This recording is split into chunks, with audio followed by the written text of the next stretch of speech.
Bonjour, bonjour et bienvenue sur KTV en direct à la télévision, à la radio et sur les réseaux sociaux pour ce temps de parole consacré à l'évolution professionnelle. Et pour en parler, nous recevons David Bertel, le directeur de l'APIFPAM CIBC. Bonjour. Bonjour Léo.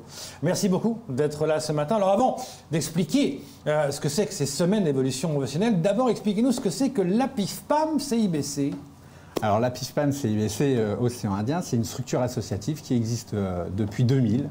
À Mayotte, et j'en suis le directeur depuis 2004, et c'est une structure qui a été créée pour accompagner les politiques de développement sur l'orientation professionnelle, la formation professionnelle au service à la fois des demandeurs d'emploi et aussi des salariés, et par extension au niveau des entreprises. Sur le territoire de Mayotte jusqu'en 2020, puisque en 2020, à travers de nouveaux marchés obtenus, on s'est installé à La Réunion et on a créé 4 bureaux à La Réunion.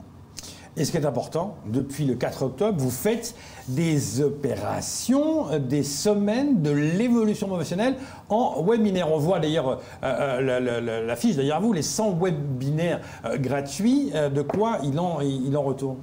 Alors, effectivement, depuis lundi dernier et jusqu'à ce vendredi, on organise sur l'ensemble du territoire national, en partenariat avec tous les opérateurs du Conseil en évolution professionnelle, plus d'une centaine de webinaires qui sont destinés aussi bien aux salariés du secteur privé qu'aux indépendants, mais aussi aux entreprises, parce que le CEP, c'est un outil dont elles doivent s'emparer, et puis aussi les partenaires institutionnels ou autres, afin de leur permettre de s'acculturer sur ce qu'est le CEP, qu'est-ce qu'on peut y trouver, qu'est-ce qu'on peut y faire, et comment on peut s'appuyer dessus pour permettre à la fois aux salariés de développer leurs compétences professionnelles au sein de l'entreprise, ou pourquoi pas aussi en mobilité externe, dans le cadre de la création d'entreprise, mais aussi, d'une certaine façon, pour le développement spécifique d'un territoire, puisque majoritairement, les politiques sont centrées, et c'est normal parce qu'il y a des états d'urgence sur les demandeurs d'emploi, mais depuis de nombreuses années, il y a d'énormes efforts qui sont faits aussi sur les salariés, parce que ça fait partie de leur évolution, de leur adaptation au poste de travail. Et à Mayotte, c'est quelque chose qui est récent, la formation professionnelle pour les adultes, ça a à peu près moins d'une vingtaine d'années, et ça prend son essor véritablement à partir de 2020 en tant que tel, à travers de nouveaux dispositifs qui sont à la main des salariés, mais pour lesquels les employeurs peuvent agir aussi pour pouvoir combiner des actions communes et partager avec les uns et les autres. C'est-à-dire qu'un employeur qui veut mieux former son personnel peut faire appel à vous pour une meilleure formation ? Alors, dans le cadre du Conseil en évolution professionnelle, c'est un dispositif individualisé qui est à la main du salarié. Okay. C'est-à-dire que c'est un service qui est gratuit, qui est personnalisé, pour permettre à chaque salarié du secteur privé ou un indépendant, donc les artisans, les agriculteurs, etc., de pouvoir disposer de temps pour échanger avec un conseiller dédié sur des projets d'avenir professionnel, construire un projet de formation, construire tout un tas d'accès à des dispositifs qui vont leur permettre d'évoluer.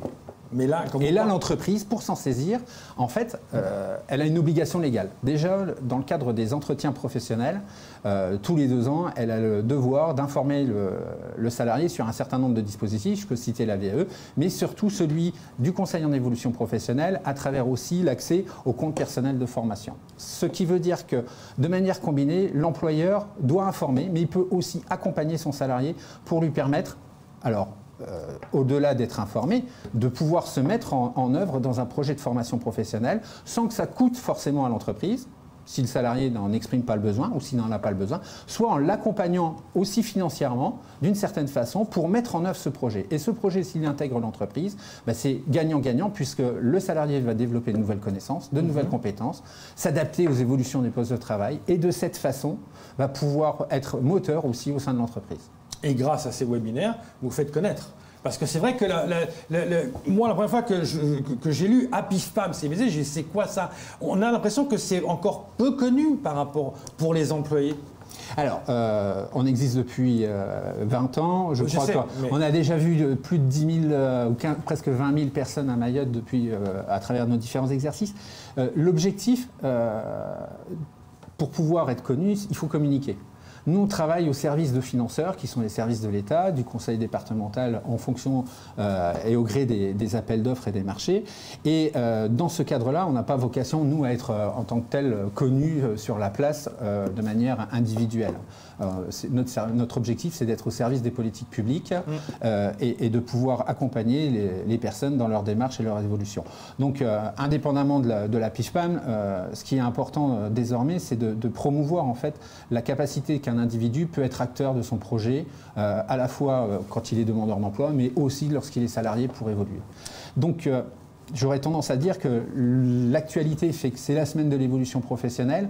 On a réuni l'ensemble des opérateurs qui ont été retenus pour le Conseil en évolution professionnelle du territoire, c'est-à-dire que nous faisons partie d'un réseau qui est EVA et qui réunit donc les CIBC qui ont, on va dire, gagné entre guillemets le marché sur de nombreuses régions. On est sur 8 régions, la Guadeloupe avec mon homologue Laurent, et puis Mayotte pour l'outre-mer, la Réunion en partenariat, et puis 6 régions de métropole qui sont Grand Est, la Bourgogne, Ara, PACA, et Aquitaine et Occitanie.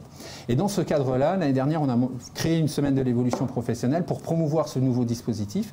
Et cette année, on a décidé de l'étendre avec l'appui de France Compétences, qui est l'agence qui finance pour les services de l'État, le Conseil en évolution professionnelle, les politiques d'alternance et de certification, d'avoir une semaine nationale, donc réunir l'APEC, l'Agence pour l'emploi des cadres, qui n'existe pas à Mayotte. C'est nous qui sommes en charge de cette mission pour ce public, même si le statut de cadre n'est pas en tant que tel présent réellement à Mayotte. Et puis le groupement Évolution, qui est l'autre réseau qui a remporté les régions que je n'ai pas citées de métropole. Et puis deux acteurs qui sont la Corse et la Guyane et Martinique, donc le troisième, qui sont des entités séparées, qui n'adhèrent pas à un réseau, mais qu'on a souhaité associer aussi pour promouvoir ce service. Et là, dans ce cadre de cette semaine, on va pouvoir, les personnes qui vont s'y inscrire, c'est gratuit bien entendu, vont pouvoir s'informer sur différentes thématiques, à savoir la création d'entreprises, c'est-à-dire ne pas se substituer, je précise, aux acteurs déjà présents sur les territoires et dont ils ont l'expertise. Nous sommes là pour être des vecteurs d'information et d'appui par rapport ou de médiation en fonction du déroulement des choses. C'est important parce qu'on souhaite être en travail partenarial sur l'ensemble des territoires. Donc j'ai déjà rencontré la BGE, j'ai déjà rencontré la couveuse entreprise. L'objectif, c'est de faire connaître tout ça. Alors l'ADI, c'est le financement principalement, mais l'accompagnement des projets. Mais c'est-à-dire qu'on peut être un vecteur, entre guillemets, soit en amont, soit en parallèle des actions qui sont développées par ces acteurs pour rendre ce service complémentaire qui est bien, comme il le dit, au service de la personne. D'ailleurs, il y a un webinaire qui est prévu pour ça. Je vais créer mon entreprise. C'est prévu demain, de 10h à 11h. Il y a « Je souhaite me reconvertir ». Il y a « Je réfléchis à mon avenir car mon emploi est menacé ». Je veux me former. Je souhaite valoriser mes compétences et mon expérience. J'ai besoin de faire le point dans une situation professionnelle. C'est vraiment vaste. Hein. Vraiment, tout est abordé. Et on peut y associer même les problématiques liées à la santé, sur les risques psychosociaux, sur les problématiques du handicap, puisque là aussi, sur l'ensemble des territoires, on retrouve une autre structure qui est Cap Emploi, qui n'existe pas à Mayotte et pour lequel on est dévolu aussi sur cette mission, ce qui se comprend parfaitement puisqu'on est sur des volumes qui sont différents. On va avoir aussi un autre thème qui est celui des entreprises, c'est-à-dire comment leur permettre à la fois de comprendre et de s'approprier le conseil en évolution professionnelle et donc les obligations légales, j'en ai parlé succinctement, mais aussi connaître les différents dispositifs de financement qui sont liés à la formation, découvrir aussi un autre dispositif qui est transition collective, qui a été mis en place dans le cadre, j'aurais tendance à dire, de la situation d'urgence sanitaire pour permettre aux entreprises qui étaient en difficulté de pouvoir faire bénéficier à des salariés qui étaient en situation d'activité partielle d'accéder à des dispositifs de formation pris en charge à 100% par l'État. Alors sur Mayotte, la situation est toujours un petit peu décalée, donc au mois de novembre, on va avoir une réunion pour pouvoir identifier la méthodologie pour déployer éventuellement aussi ce dispositif complémentaire à celui du compte personnel de formation notamment, ou d'autres types qui sont le projet de transition professionnelle, le dispositif démissionnaire, qui sont des nouveaux dispositifs accessibles et financés par l'État pour permettre aux salariés d'évoluer ou aux entreprises de pouvoir permettre une évolution de leurs salariés en leur sein. Justement, David Bertel, 57% des actifs, de 18 à 65 ans, disent avoir un projet d'évolution professionnelle. C'est énorme. 57%, donc plus de la moitié des personnes ont ce désir-là. Alors, je pense que ça, c'est une statistique nationale. Oui.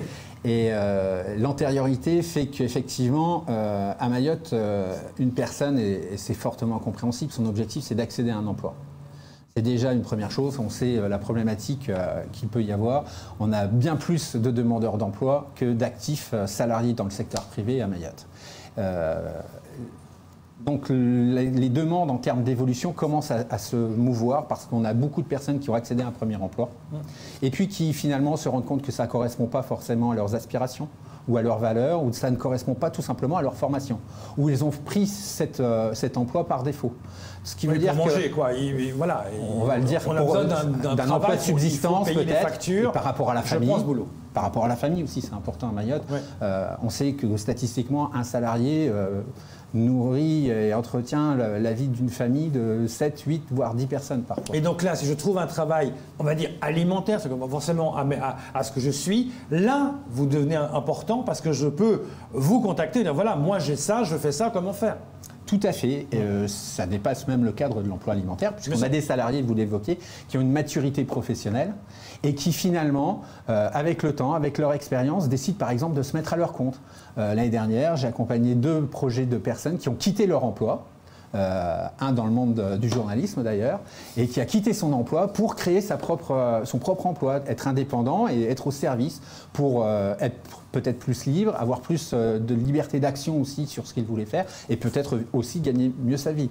C'est parfois aussi un objectif. Oui, mais ça c'est un objectif pas forcément réalisable. C'est compliqué, mais vous êtes là justement pour encadrer tout ça. Alors encadrer et puis mettre aussi la personne en action, c'est-à-dire qu'elle puisse prendre ses décisions avant de se lancer peut-être, pour pouvoir réfléchir si elle a vraiment cette appétence, si c'est ce projet de formation par exemple, c'est quelque chose qui lui tient juste à cœur parce que c'est quelque chose qu'elle n'a pas réalisé par le passé, ou si ça s'inscrit véritablement dans une démarche de parcours où elle va pouvoir effectivement ensuite soit quitter son entreprise, soit travailler sur un autre poste. On a des personnes actuellement qu'on accompagne qui veulent accéder à des postes différents, dans des services différents dans certaines entreprises, ou tout simplement qui veulent changer, se reconvertir complètement.